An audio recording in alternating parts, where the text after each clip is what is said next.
I think the assumption seems to have been that the issue would go away rather than resurface, and there was this reliance on a slogan of once in a generation.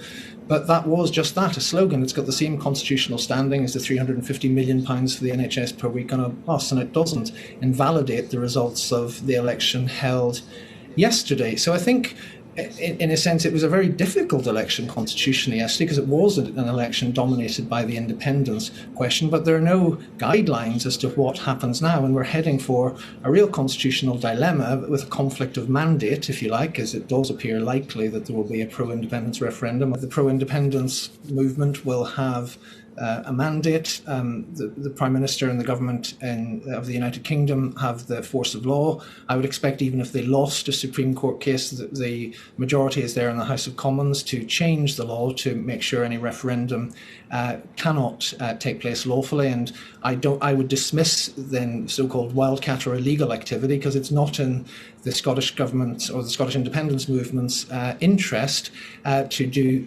things like unilateral declarations of independence, because that would make the path to an independent Scottish state, its recognition by other countries, very, very difficult.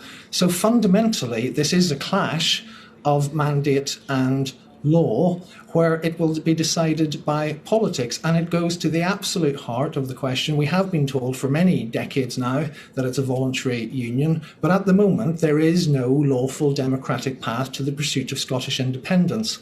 And that remains the case, and that really is the missing part of the constitutional jigsaw that the United Kingdom government has to answer at some point, because at the moment, whatever is said about how high up the priority list independence is in various polls, it was unmissable in this election, the independence referendum question, on both the SNP and the Green, and indeed the Scottish Conservatives side. And in effect, the results of the conclusion of that election on that major leading issue is going to be set aside, is what we're hearing tonight.